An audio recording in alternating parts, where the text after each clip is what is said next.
Tidak ada satu nabi pun di muka bumi ini kecuali pasti dia memperingatkan umatnya agar berhati-hati dengan fitnah Dajjal. Maka sebagai umatnya kita wajib memberikan perhatian yang lebih mengenai apa sih Dajjal itu, agar kita kelak bisa mengenalinya dan tidak terjatuh ke dalam makar ataupun siasat tipu dayanya. Bismillahirrahmanirrahim. Assalamualaikum warahmatullahi wabarakatuh. Alhamdulillah wassalatu wassalamu ala rasulillah wa ala alihi wa ashabihi wa man tabi'ahum bi ihsani ila yaumiddin. Amma ba'd. Ayyuhal ikhwah yang dirahmati oleh Allah, insyaallah pada kesempatan kali ini kita akan melanjutkan kajian kita mengenai akhir zaman, dan pada kesempatan kali ini saya akan membacakan sebuah hadis yang berkaitan dengan Dajjal. Sebuah hadis yang diriwayatkan oleh sahabat Imran bin Al-Husain.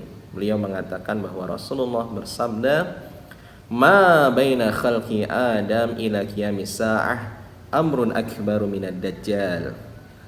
Rasulullah mengatakan bahwa tidak ada perkara yang jauh lebih besar dari penciptaan Adam sampai terjadinya hari kiamat melebihi perkara Dajjal, ad-Dajjal.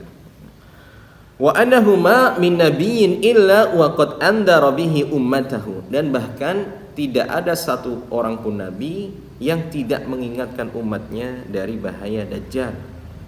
Wa annahu yaji'u ma'ahu bimislil jannah wan nar, dan kelak Dajjal ini akan keluar dan dia itu akan mendatangkan fitnah kepada manusia dengan hal-hal yang seperti surga dan neraka. Fallati yaqulu innaha jannah narun tuhrik, dan orang-orang yang mengatakan bahwa surganya Dajjal dan kemudian itu adalah surga dan kemudian dia memilihnya, sesungguhnya itu adalah api yang membakar.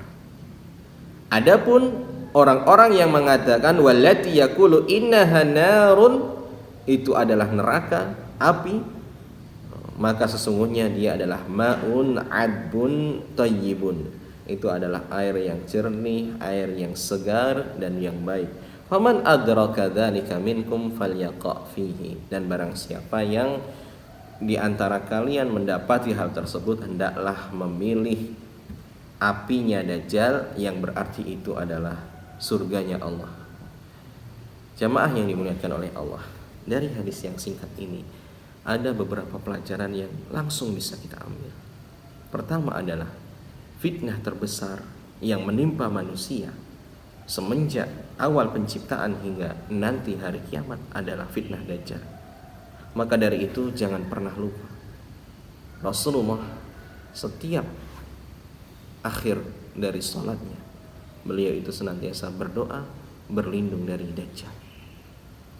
Kemudian yang kedua adalah tidak ada satu nabi pun di muka bumi ini kecuali pasti dia memperingatkan umatnya agar berhati-hati dengan fitnah Dajjal. Walaupun mungkin usia nabi itu tidak mencapai masa-masa Dajjal. Bahkan Rasulullah SAW beliau sendiri tidak mencapai usianya sampai akhir zaman, dalam artian beliau tidak mendapati Dajjal. Akan tapi beliau senantiasa memperingatkan kita terhadap bahayanya fitnah Dajjal ini. Maka sebagai umatnya kita wajib memberikan perhatian yang lebih mengenai apa sih Dajjal itu, agar kita kelak bisa mengenalinya dan tidak terjatuh ke dalam makar ataupun siasat tipu dayanya. Kemudian yang terakhir, bahwa di akhir zaman tidak bisa kita itu menilai sesuatu hanya dengan penglihatan kita saja. Karena kelak orang-orang ketika disodorkan oleh surganya Dajjal, dia mengira itu adalah surga. Tapi orang-orang yang beriman itu tahu itu adalah neraka. Adapun orang-orang yang tidak pernah mempelajari apa itu Dajjal dan tipu dayanya, ketika disodorkan oleh hal-hal yang berupa nikmat dunia, surga, kemudian disodorkan dengan nerakanya Dajjal, maka mereka akan lebih memilih surganya Dajjal, nikmat dunia yang berarti itu adalah neraka, dan dia menjauhi nerakanya Dajjal yang berarti itu adalah surganya Allah. Maka dari itu marilah kita banyak-banyak mempelajari mengenai fitnah Dajjal ini, dan jangan sampai kita itu tertipu, karena sekarang orang-orang sudah lebih memilih nikmat dunia. Kita hidup di zaman di mana orang lebih mementingkan nikmat dunia daripada nikmat akhirat. Semoga kita semua dijauhkan dari fitnah Dajjal, dan jangan pernah lupa agar senantiasa berdoa meminta kepada Allah dijauhkan dari fitnah Dajjal. Aqulu qouli hadza astaghfirullah li wa lakum. Subhanakallahumma bihamdika asyhadu an la ilaha illa anta astaghfiruka wa atubu ilaik. Wassalamu alaikum warahmatullahi wabarakatuh.